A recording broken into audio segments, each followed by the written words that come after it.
Man is abandoned to die after a horrific accident, and when his family returns for the inheritance, they are shocked to learn the truth. Dear viewers, welcome to our channel. Subscribe to receive more stories every day. After abandoning Raphael during his battle between life and death, his wife and daughter returned sometime later in search of an inheritance, but found a big surprise. At 42 years old, Raphael was a strong man dedicated to his construction business and family. However, his life turned upside down when, during a business trip, his car crashed at a busy intersection in the city. The accident caught the whole family by surprise, especially when the doctor said he didn't know if Raphael would survive. It was a Friday night. Raphael was returning from a successful business trip to the neighboring city. After a fruitful meeting, he called his wife Laura before hitting the road and informed her that he was on his way home. She and their daughter, Isabella, were waiting for him for dinner with the table set.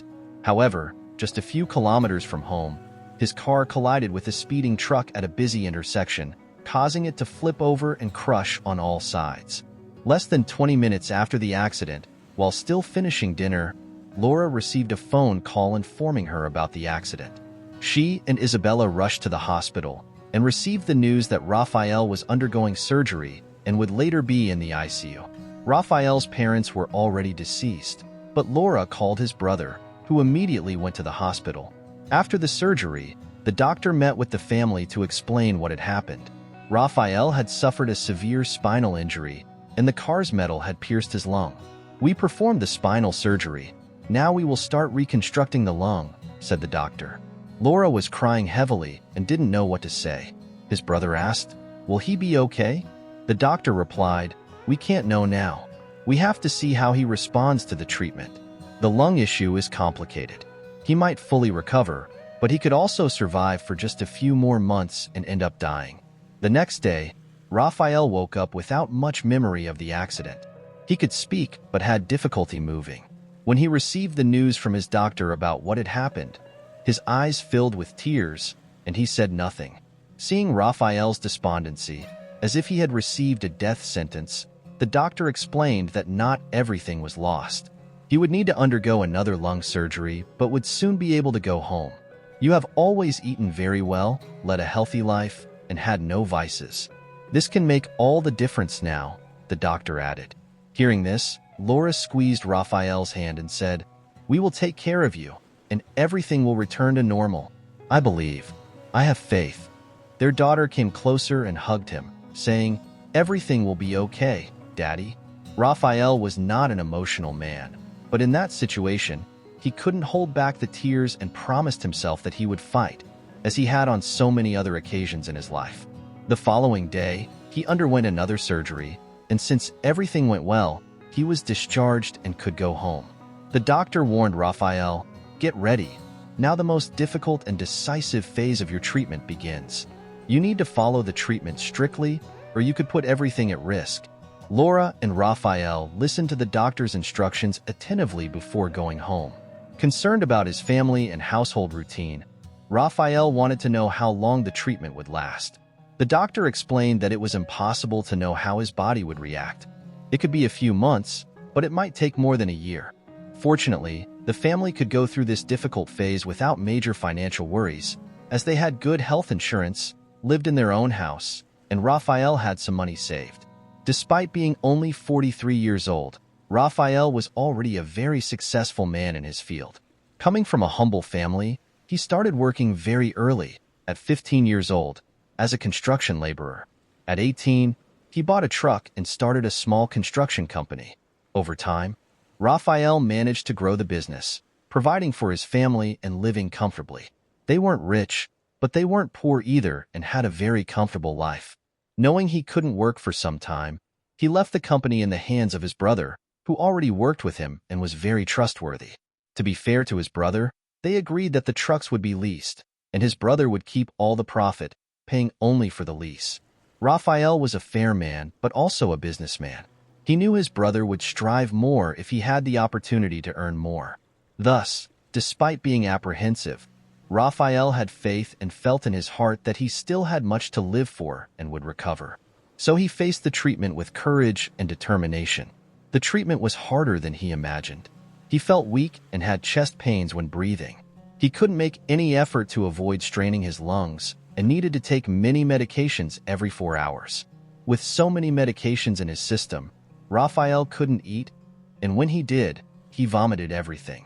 Since he spent all his time lying down and couldn't eat, he quickly lost a lot of weight and muscle mass. Sometimes, when a neighbor visited him, they were shocked to see his weak and tired appearance, a stark contrast to the active and healthy man he had always been. Nobody believed he would survive for long. Despite this, Raphael fought to recover within himself. He was determined to survive and overcome all that. Initially, his wife and daughter took turns caring for him. His wife accompanied him to the doctor and tried hard to find something Raphael could eat. He felt proud of the family he had built and thought a lot about the future they would have once this was over. He needed help with practically everything: bathing, medication, feeding, changing clothes, and even turning from one side to the other in bed. After 3 months of treatment, the doctor said he could start trying to do some small tasks with care. Aware of the difficulty of caring for him, Raphael began to make an effort to be more independent. He started asking for everything from his wife and daughter, but many times even the simplest tasks, like reaching for a glass of water, were very exhausting for him. However, his attitude had an unexpected result. Raphael noticed that now, whenever he asked for something, there was a sigh of unwillingness before he was attended to. The first few times this happened, he was so surprised that he thought he was mistaken, that it was some kind of misunderstanding. But unfortunately, he was right. They had indeed changed and no longer attended to his needs with the same promptness as before. Many times, he found himself in undignified situations, waiting for half an hour until someone came to help him go to the bathroom. His teenage daughter, in particular, spent all her time on her cell phone, and when he needed something, she would say, "I'm studying, Dad. I have a test tomorrow at school." All this effort led to a worsening of his condition, and the doctor explained that he really needed to stay at rest. Knowing that he would need to go back to needing help for everything, he decided to take action. Thinking about preserving his family and his home, which had always been a refuge where he found strength, Raphael decided to have an honest conversation with the two. "Girls, I need to have a frank conversation with you. I understand that my treatment has taken much longer than we imagined, and I know you are tired of all this. I'm sorry for disrupting your routine," he said. Laura, his wife, tried to justify, "Raphael, it's hard to maintain the entire household routine and take care of you, but we're doing our best." Isabella also apologized, "Sorry, Dad. I have so much to study, and sometimes when you call me, I can't come immediately." This conversation made Raphael feel better, but fearing that everything would continue the same, he proposed a solution. "I think we should hire a nurse to take care of me. Many families do that, and my treatment might still take some time." Both agreed immediately and even seemed relieved.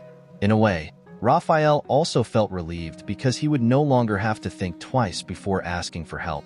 Before hiring someone, Raphael carefully talked to his doctor and asked for a recommendation to find someone trustworthy. After all, the nurse would need to live in his house for some time. Anna, the nurse recommended by the doctor, was indeed very helpful and professional. She had already cared for many in that situation, but her heart still had compassion, and she treated Raphael with affection and dedication, getting up at dawn to give him his medication and preparing special foods that were more pleasant for his weakened stomach.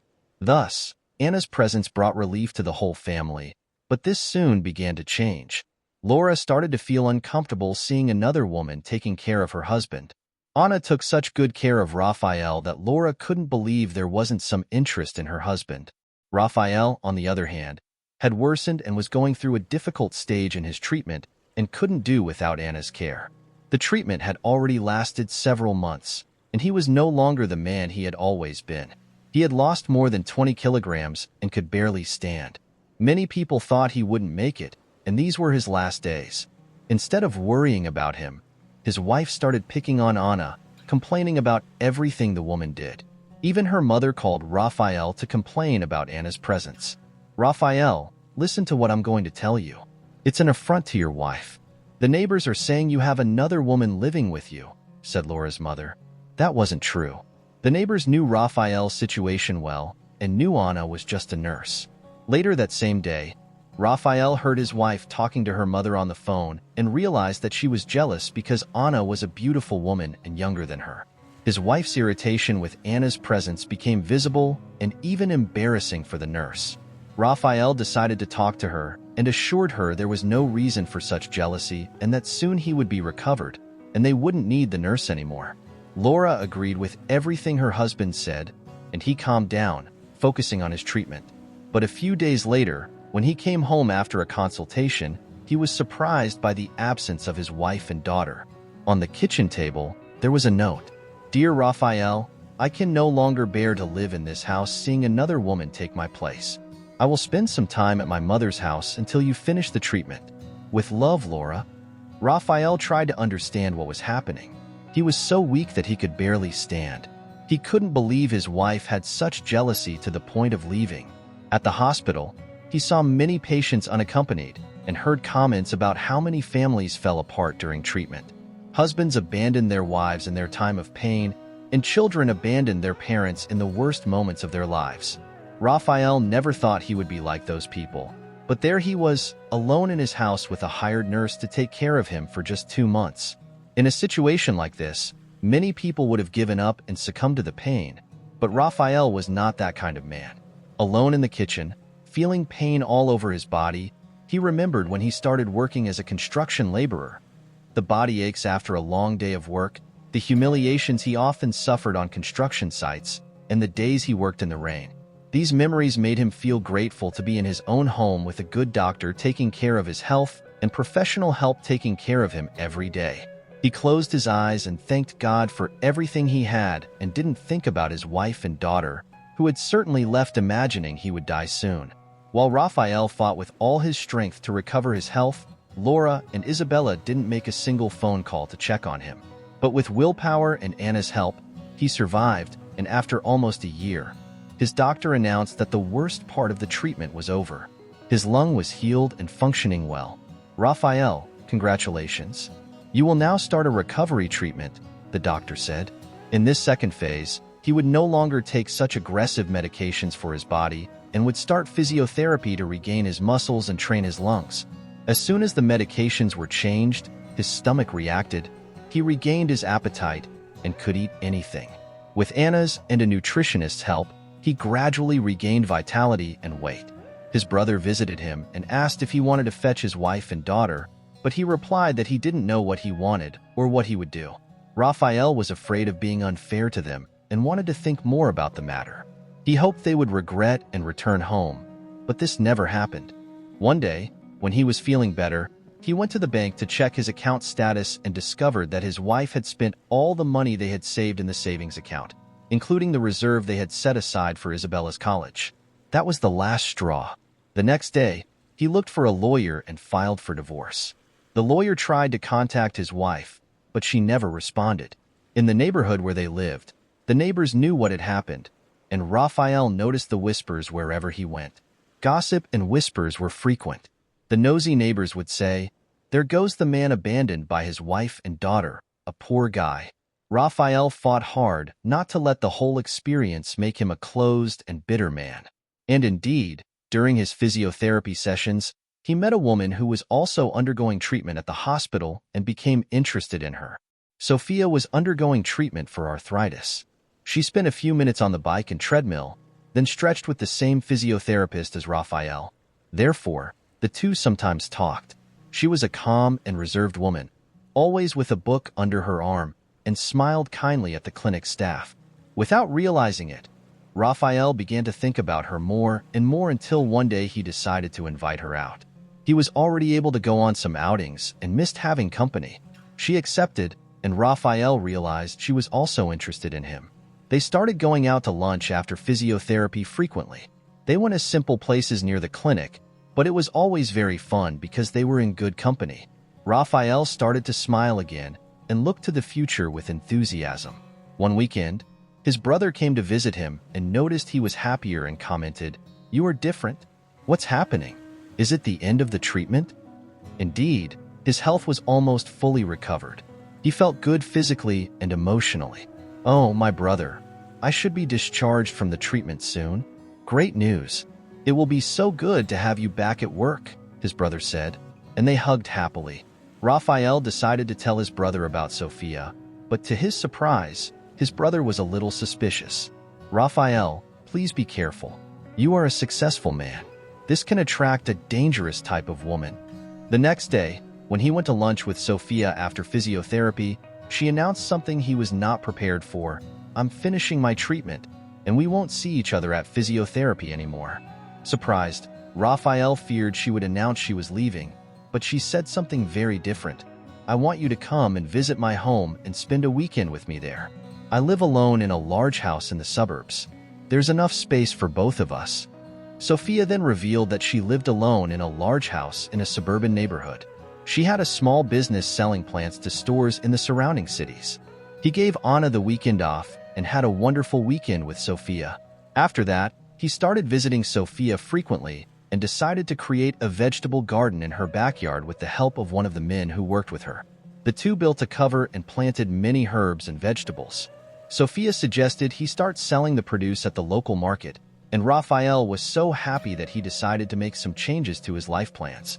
First, he decided to leave the construction company in his brother's hands. They agreed to become partners and reached an agreement.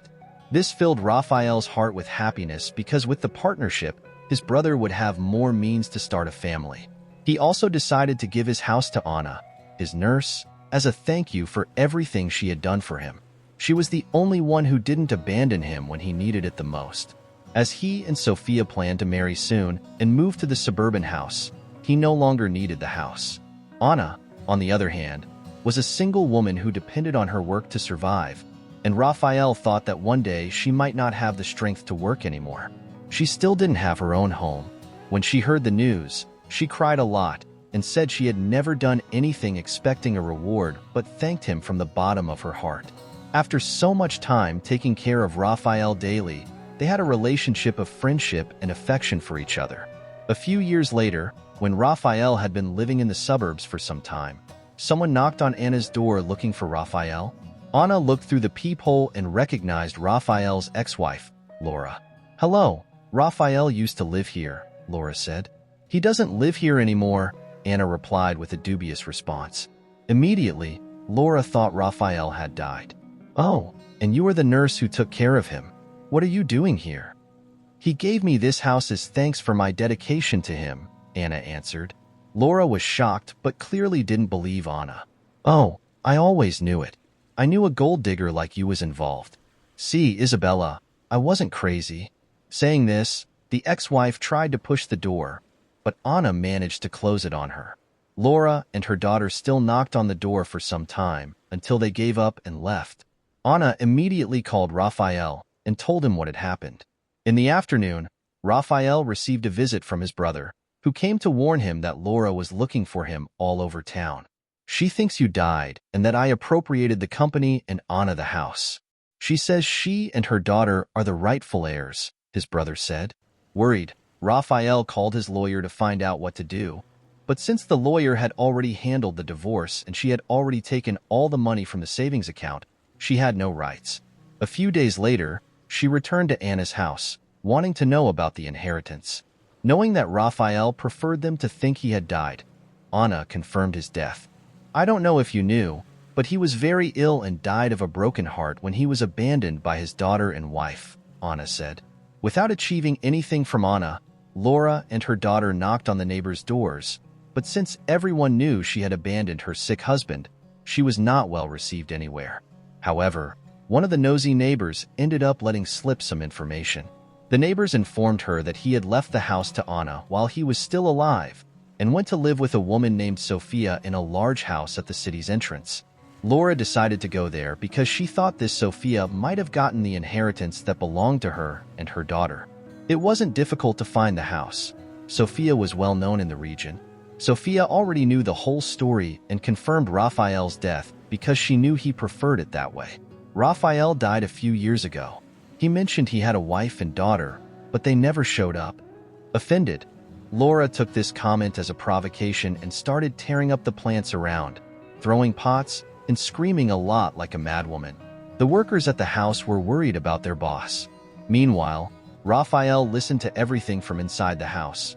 But the commotion became so big that he decided to put an end to the situation and went to confront his ex-wife and daughter. He opened the door of the house and went out exactly onto the porch where Laura and Isabella were causing a scandal. They didn't notice who it was until he grabbed Laura's hand and said, "Enough, Laura, enough." Thinking her ex-husband had died, Laura was shocked to see Raphael stronger than ever. It was even comical, the situation. On one side, Laura disheveled, poorly dressed and aged, and on the other, the man she thought was dead, well-groomed, strong, and muscular. "Raphael, I thought you were dead." "Yes, I know, but I'm alive, very much alive." Astutely, she tried to turn the situation around. "You scoundrel liar, why didn't you come looking for us when you got better? But tell me, why would I look for a woman who abandoned me in the most difficult moment of my life? Huh? Not even your daughter. What kind of father are you?" Raphael looked at his daughter and saw in her the same evil and perverse look as her mother. She was already an adult and had never cared about him. She was back looking for money. But before Raphael could answer, a police car arrived to see what was happening.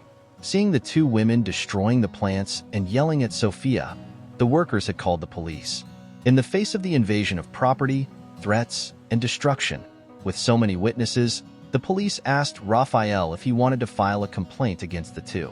After thinking for a moment about everything they had done, Raphael decided to file a complaint. He realized this would be the only way to ensure they would no longer bother Sophia, Anna, and his brother. So, everyone went to the police station, and Raphael learned that his wife had spent all the savings, and that's why she decided to return for the inheritance. Since she never signed the divorce papers, she thought the divorce hadn't been finalized and that she had a right to the inheritance, or, at worst, that the daughter had a right to a portion of the house and father's assets. Knowing these details, Raphael asked his lawyer to come to the police station and explain to them that they had been divorced for a long time, and that she had already received her share of the assets when she left the house and spent all the family savings, which were worth more than a house. In the end, Raphael and Sophia returned home and continued living together while Laura and her daughter faced a lawsuit for invasion of privacy and assault. They finally looked for a job to pay their bills in another city because Raphael had requested a restraining order preventing the two from approaching him for the rest of his life. Dear viewers, thank you for watching. If you like this story, please subscribe to our channel to receive more stories every day. Share with us what you think of this story.